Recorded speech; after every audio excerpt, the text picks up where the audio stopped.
Latest episode দেখুন একদম add free.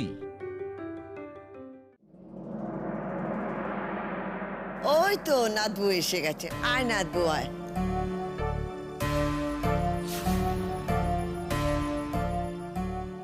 এই হচ্ছে আমার নাদবু মেঘ। আর নাদবু, ইনারা হচ্ছেন তোমার মামা শ্বশুর আর মামি শাশুড়ি। ঠিক আছে ঠিক আছে।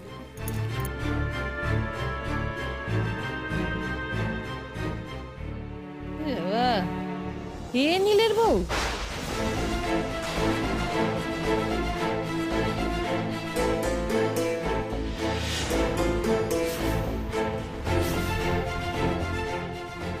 ই বাবা করার মতন কি হলো?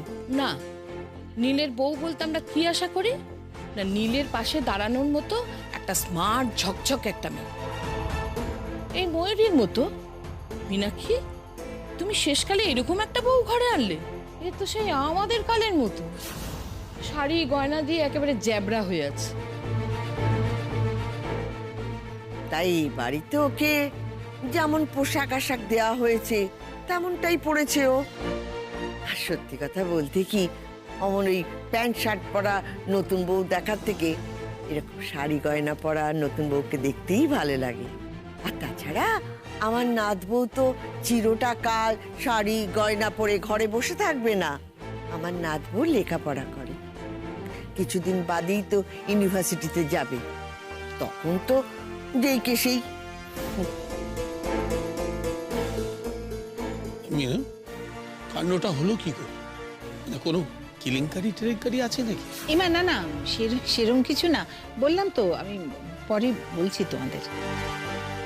আচ্ছা আচ্ছা, আমি স্পষ্ট করে বলে দিই, বিয়েটা ঠিক হয়েছিল নীলের সাথে ময়ূরী, কিন্তু বিয়ের আগে আমাদের নীল মত বদলায়, তাই বিয়েটা হলো মেঘের সাথে।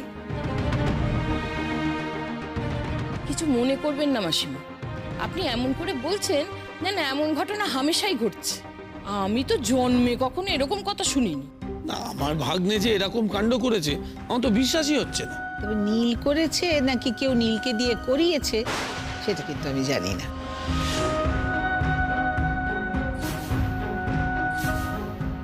যাকে সেসব কথা, তোমরা অনেক দিন পরে এলে, তা আমার ঘরে গিয়ে কি একটু আরাম করে বসবে নাকি? না না, আমরা এখানেই দিব্য আরামে আছি।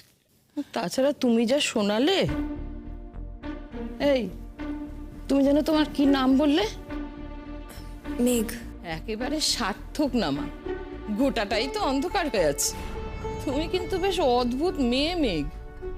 কার্ডে তোমার দিদির নাম ছাপা, আর তুমি ওর বরকে বিয়ে করে নিলে। প্রেম ট্রেম হয়েছিল নাকি তার মাঝে? এটা আবার জিজ্ঞেস করার কি আছে? প্রেম টেম না হলে বিয়েটা হবে কেন? তা মেঘ, নিজের হবু জামাইবাবুর সঙ্গে প্রেম করে ফেললে? তুমি কিন্তু ডেঞ্জারাস মেয়ে। মীনাক্ষী, সাবধানে থেকো। যে নিজের মায়ের পেটে দিদির সঙ্গে বিশ্বাসঘাতকতা করে, তুমি তাকে ঘরে তুলেছ। দেখো সঙ্গীতা, তোমাদের একটা কথা বলি, তোমরা তো কেউ কিছুই জানো না। কে কি বলেছে, কি ঘটেছে না জেনে একটা সন্তান সম মেয়ের সাথে তোমরা এইভাবে কথা বলো না। দেখো, তোমাদের এসব কথা শোভা পায় না। তাছাড়া মেঘ দিদিভাই তো বিয়ে করতে চায়নি, বিয়েটা করতে চেয়েছে নীল। নীল বলেছিল মেঘ যদি বিয়েটা করে তবেই এই বিয়েটা হবে। নীল বলল আর মেঘ অমনি ঝুলে পড়লো, অগ্রপশ্চাৎ কিছু না ভেবেই। আর মামি, তুমি একবার দাদা ভাইয়ের কথাটা বলো, কাকে ফেলে কাকে বিয়ে করলো?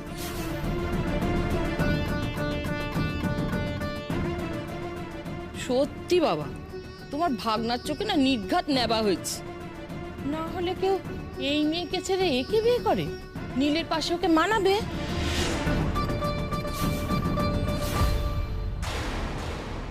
আমার পাশে কাকে মানাবে না সেটা না হয় আমি ঠিক করি রাঙামামি।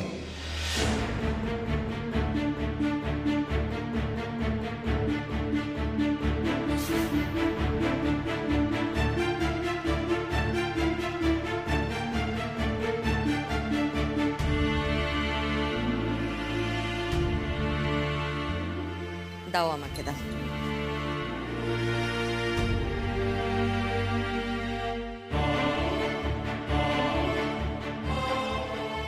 শুধু আমার পাশে কাকে মানায় সেটাই তো ইম্পর্টেন্ট নয়, তাই না মামি? আমি কার পাশে মানাই সেটাও তো অন্যজন দেখবে। এই যেমন ধরো তুমি রাঙা মামার পাশে পারফেক্ট, আবার রাঙা মামা তোমার পাশে পারফেক্ট।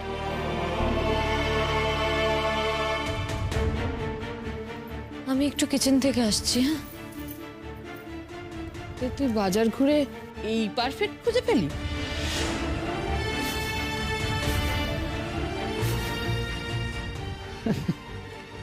আসলে কি জানো তো মামি, বাজার ঘুরে তোমাদের জন্য মিষ্টি আনা যায় সেটা জানো,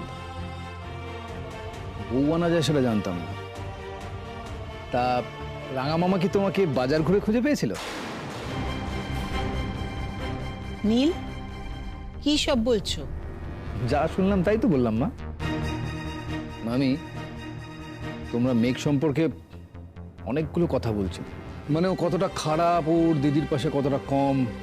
একটা কথা কি জানো তো, জগতে এক ধরনের মানুষ আছে যারা খুব গভীর হয়, তাদের গভীরতার তল না এই তোমার মতো হালকা ধরনের লোকজন পায় না। তাদেরকে হঠাৎ করে দেখে লোকজন বুঝতে পারে না, চিনতেও পারে না, নিজেদের অগভীর লাইট মাইন্ড দিয়ে তাদের বিচার করতে যায় আর যথারীতি ভুল বোঝে। মেঘ আসলে এরকমই, ওকে না এত সহজে বোঝা যায় না। ওর নিজেকে জাহির করার বা ধরো কারুর কাছে নিজেকে ভালো প্রমাণ করার কোনো তাগিদ নেই। আসলে এসবের মেঘের কোনো দরকার নেই, সেই জন্য চুপ করে থাকে। তোমাদের মতো আমিও না ওকে ভুল বুঝি প্রথমে, জানো তো, একটু একটু করে বুঝেছি। আর যত বুঝেছি তত ওকে ভালো লেগেছে। তোমরাও যদি ওকে বুঝতে পারো না, তাহলে তোমাদের এই যোগ্য অযোগ্যর গোলকধাঁধায় ঘুরতে হবে না। বাবা নীল, তোর বইয়ের কি গুণ দোষ আছে তা জানি না, তবে তোকে যে মাথায় ঘোল ঢেলে একেবারে হাতের মুঠোয় করে নিয়েছে এটা বেশ বুঝতে পারছি। সে তো ভালোই, আমি ওর হাতের মুঠোর মধ্যে আছি মানে তো নিশ্চিন্তে আছি। তুমি ওর গুণের কথা বলছিলে না, ওর গুণ কি জানো? পড়াশোনাতে আমার থেকেও ভালো।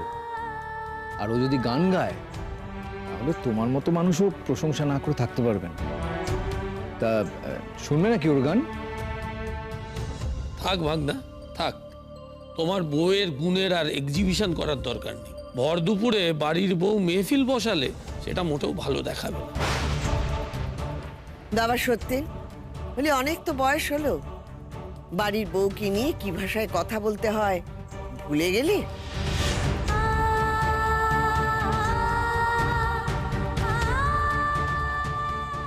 আচ্ছা আচ্ছা ঠিক আছে, এসব কথা অনেক হয়েছে।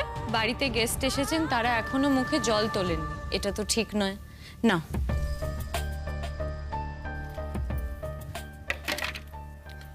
খুব বুদ্ধি তো তোমার, ঠিক এটারই দরকার ছিল।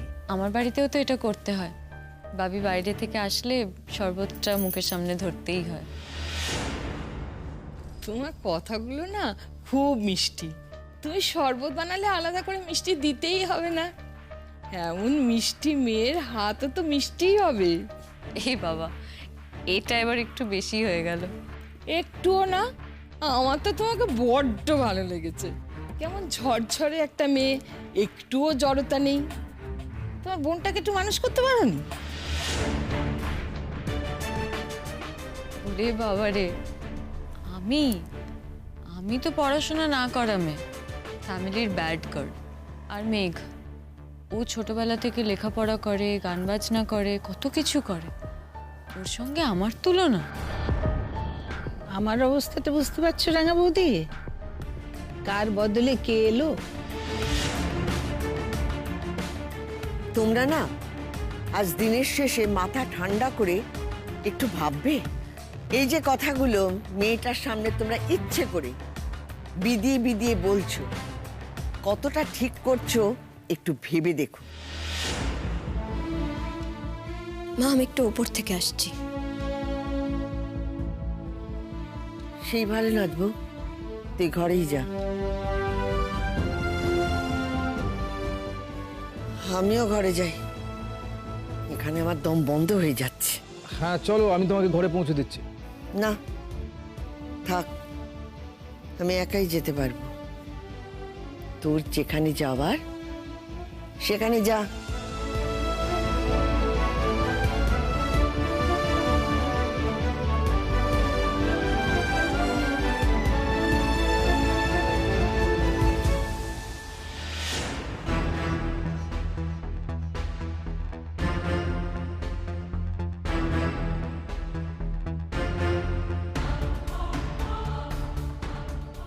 বাবা মীনাক্ষী, তোমার ছেলে কি বউয়ের মানভঞ্জন করতে গেল নাকি?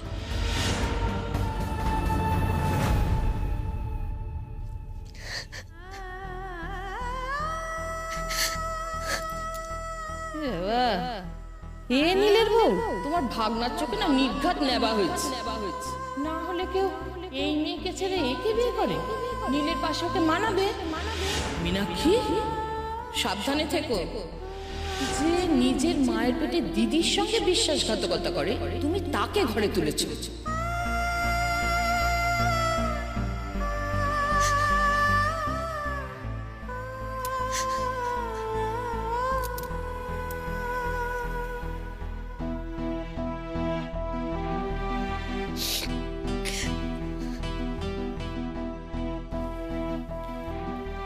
মেঘ, মেঘ শান্ত হও। মেঘ আমার কথাটা শোনো। তুমি যাও, এখন আমার আবার ভালো লাগছে না। তোমাকে ছেড়ে কোথায় যাবো আমি? তুমি ভুল করেছো, আমিও ভুল করেছি, সবটাই ভুল, সবটাই। আচ্ছা তুমি মুখটা ঘোরাও, আমার দিকে তাকাও। দেখো না, দেখো না আমার এই অপায় মুখ।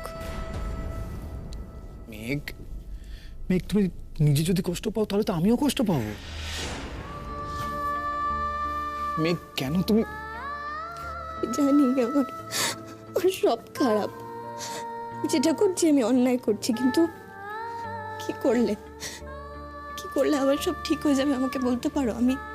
আমাকে তুমি যেটা বলবে আমি সেটাই করব, কিন্তু রোজ রোজ এই এক কথা শুনতে আমার আর ভালো লাগছে না। আমি কিছু একটা করে ফেলবো। কি করবে তুমি? আমি জানি না, আমি হয়তো বোকা, আমার হয়তো বুদ্ধি কম, কিন্তু তুমি আমাকে বলো যে আমি আমার ভুলটা কি করে শোধরাবো। আমি কি এই বাড়ি ছেড়ে চলে যাব? তাহলে হয়তো সবাই একটু স্বস্তি পাবে। তুমি আমাকে ছেড়ে চলে যাবে? পারবে তো? কিন্তু আমার মাথা থেকে কোনোদিনই এই কলঙ্কের দাগ উঠবে না যে আমি নিজের দিদিকে বিয়ের আসর থেকে সরিয়ে নিজেই বউ হয়ে দাঁড়িয়েছি। এতে তোমার কলঙ্ক কোথায়? সবটাই তো আমার কলঙ্ক। না, এতে কারোর যদি কোনো অন্যায় থাকে তো সেটা আমার। না না, সব ভুল আমার, আমি দোষ করেছি, আমারই ভুল। আমি কেন যে রাজি হতে গেলাম, যা হচ্ছে ঠিকই হচ্ছে আমার সঙ্গে, এটাই আমার অন্যায়ের শাস্তি। মেঘ, এবার শান্ত হও, শান্ত হও একটু। যে যখন আমাকে দেখবে, জানবে, সকলে একই কথা বলবে, আমি আমার দিদিভাইয়ের সঙ্গে বিশ্বাসঘাতকতা করেছি। কেউ যদি বলে তখন এক কান দিয়ে শুনবে আর এক কান দিয়ে বার করে দেবে। হ্যাঁ বলা যায়, বলাটা সহজ কিন্তু করাটা নয়। আর ওনারা তো তোমার আত্মীয়, ওনারা যা বলেছেন হয়তো ঠিকই বলেছেন, হয়তো শকড হয়েছে বলেই বলেছেন। ওরা বলেছে তার কারণ বলাটা ওদের স্বভাব।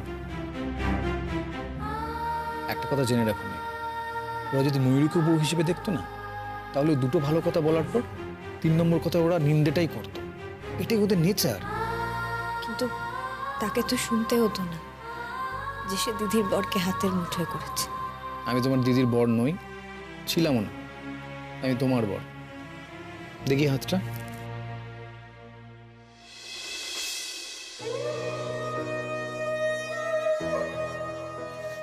না, মরে যাই, মরে গেলেই সবটা বোধহয় ভালো হয়ে যাবে, তখন এই লোকজনদের কথা শেষ হয়ে যাবে।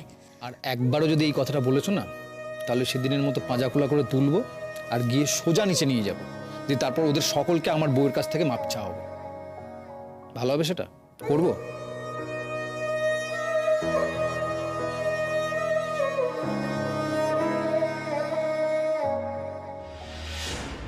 এই নিন। বাবা এত কিছু নাও। কিচ্ছু এত কিছু না, চটপট করে তোমরা খেয়ে নাও তো। আরে এসব এখন খেলে দুপুরে খাবো কি করে? মিনু, তুই কি লাঞ্চটা স্কিপ করাতে চাস? একেবারে না, এসব খেলে খিদে মরবে না, এগুলো তো অ্যাপেটাইজার, খেলে খিদে বাড়ে। বড় সুন্দর কথা বলে মেয়েটা না? শুধু সুন্দর কথা বলে না মামি, আমাদের ময়ূরীদি কিন্তু ভীষণ সুন্দর নাচও করে। তাই নাকি?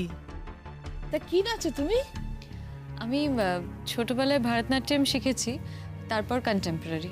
বাহ, একবার সময় করে দেখতে হবে তো। বেশ, বলে দেবে, আমাদের বাড়ি আসবে, নিশ্চয়ই দেখাবো। এ বাবা, দেখেছো আমি তখন থেকে তোমাদের মানে আপনাদের তুমি তুমি করছি, এটা তো ঠিক হলো না। I am very sorry. আজকালকার দিনে কেউ ওর আপনি আগে করে নাকি? কিমি নাকি তোমার ছেলের বউ দেখি তোমার ছেলেকে নিয়ে ঘরে দৌড় দিল সকলের সামনে। ওই রান্না করছিল তো, ঘেমে গেছে, হয়তো চেঞ্জ করে আসবে। সেখানে নীল কি করছে? যাই বলো মীনাক্ষী, তোমার ছেলের বউ কিন্তু নীলকে একেবারে ভেড়া করে দিয়েছে। বউয়ের প্রশংসা একেবারে গলে গলে পড়ছে।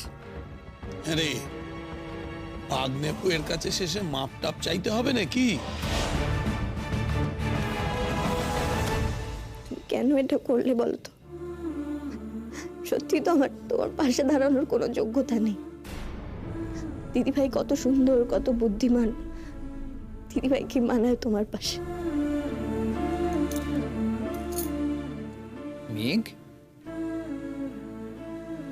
ওরা ময়ূরীকে তোমার থেকে বেশি সুন্দর বলেছে, সেই জন্য তোমার কষ্ট হচ্ছে?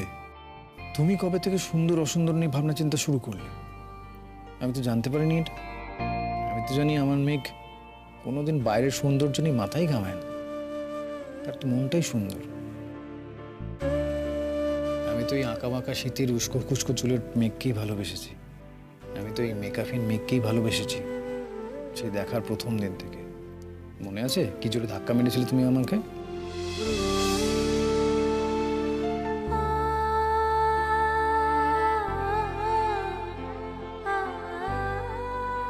আমি তো ধাক্কা মারিনি। ও, তাহলে কি আমি ধাক্কা মেরেছিলাম? না, ধাক্কাটা বোধহয় লেগে গেছিল। ও মানে বলছো ওটা ডিভাইন ধাক্কা, ইন্টারভেনশন। তখন আকাশের দেবদেবীরা আমাদের দুজনকে এক জায়গায় করে দিয়েছিল। হয়তো পুষ্প বৃষ্টি বৃষ্টিও পড়ছিল, আসলে অত ওপর থেকে তো ফুলগুলো নিচে আসেনি, তাই তো? তুমি এটা ঠিক করোনি, একদমই ঠিক করোনি। তুমি তো আমাকে সারা জীবনের জন্য অপরাধী বানিয়ে দিলে। মেঘ, তুমি স্বীকার করো আর নাই করো, একটা সত্যি কিন্তু কোনোদিন বদলাবে না। তুমি প্রথম দিন থেকেই আমাকে ভালোবাসো, আমার মতোই ভালোবাসো। তোমার সেই ভালোবাসা আমি কলেজ ফাংশনের সময় দেখেছি। গানের সময় তুমি যখন আমার দিকে তাকাতে না। মেঘ, ভালোবাসাটা তো কোনো অন্যায় নয়, তাকে স্বীকার করছো না কেন তুমি? ভালোবাসলে কি অপরাধী হয় না?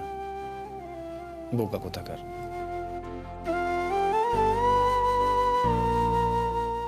তাহলে সকলে আমাকে দোষী কেন করে? এটা তো হতে পারে না যে সকলে ভুল আর আমি একা ঠিক। এবার কিন্তু ক্লাসে পড়া বুঝতে না পারার বকুনিটা খাবে। কান খুলে মন দিয়ে শুনে নাও, জগতে এরকম হাজারটা লোক থাকে যাদের জন্মই হয় শুধুমাত্র ভুলভাল কথা বলার জন্য। এই মামা মামি না সেই ক্যাটাগরি। তুমি দেখতে পেলে না বাবা কিভাবে রিয়াক্ট করলে ওরা আসবে শুনে? এদের কথা ধরতে নেই। আর দেখো, তুমি যদি সবার কথা তোমার মনের মধ্যে গেঁথে নাও, তাহলে আমি এই মনের মধ্যে থাকার জায়গাটা পাবো কোথা থেকে?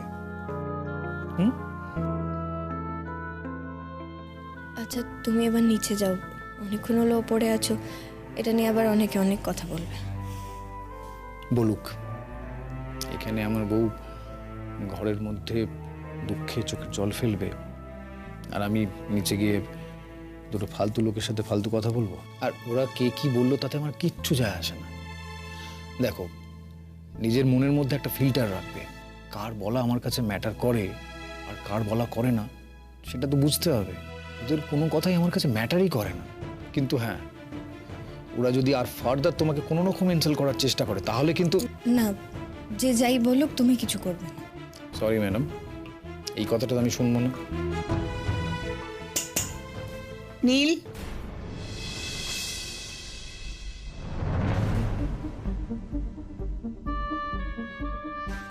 সরি এইভাবে তোমাদের ঘরে ঢুকে আসার জন্য, কিন্তু তোমরাই আমাকে বাধ্য করলে ঢুকে আসতে। মেঘ, তোমার কি মিনিমাম সহবতটুকুও নেই? বাড়িতে তোমার মামা শ্বশুর মামা শাশুড়ি এসেছেন আর তুমি উপরে ঘর বন্ধ করে বসে আছো, আর সেটাও আবার নীলকে নিয়ে। সব কিছুর একটা লিমিট তো থাকে। ওকে কেন এভাবে বলছো? তুমি তো নিজেই নিচে ছিলে। ও কি একবারের জন্য আমাকে ওর সঙ্গে ওপরে আসতে বলেছে? আমি তো নিজের থেকে এসেছি। আমি বুঝতে পেরেছিলাম তোমার দাদা বৌদির বাক্যবাণে ওর খারাপ লেগেছে। সেটা তো যে কোনো মানুষেরই খারাপ লাগবে ওদের কথা তো। তাই জন্য আমি ওকে বোঝাতে এসেছিলাম যে সকলের কথা কানে নিতে নেই। বাহ, চমৎকার নীল, নিজের মামা মামির তো খুব সুন্দর ইন্ট্রোডাকশন দিচ্ছ বউকে। আমাকে তো তাদের কোনো ইন্ট্রোডাকশনই দিতে হয়নি। তারা তো নিজেরাই নিজেদের মুখের আর মনের ডাস্টবিন খুলে নিজেদের পরিচয়টা দিয়ে দিয়েছে। তোমার সঙ্গে কথা বলে কোনো লাভ নেই, আমি বেশ বুঝেছি। কিন্তু মেঘ, তোমাকে একটা কথা বলি, এত রাগ কিসের তোমার? রাগ দেখাবার যোগ্যতা কি তোমার আছে? সেটা একবারও ভেবে দেখেছো? আর তুমি এটা বুঝতে পারছো না যে তোমার আর নীলের এভাবে ঘরে দরজা বন্ধ করে বসে থাকাটা কতটা অশোভন? মা, মেঘ আমাকে কিন্তু বারবার করে নিচে যেতে বলেছে। তুমি চুপ করো নীল, আমি ওর সাথে কথা বলছি। তুমি কি ওর উকিল? না মা, আমি ওর উকিল নই, কিন্তু আমি ওর বন্ধু, আমি ওর হাজব্যান্ড। থাক থাক থাক নীল, তোমাদের আর কাউকে নিচে যেতে হবে না। এখানে ঘরের মধ্যে বসে দুজনে দুজনের কানের মধ্যে বকম বকম করো।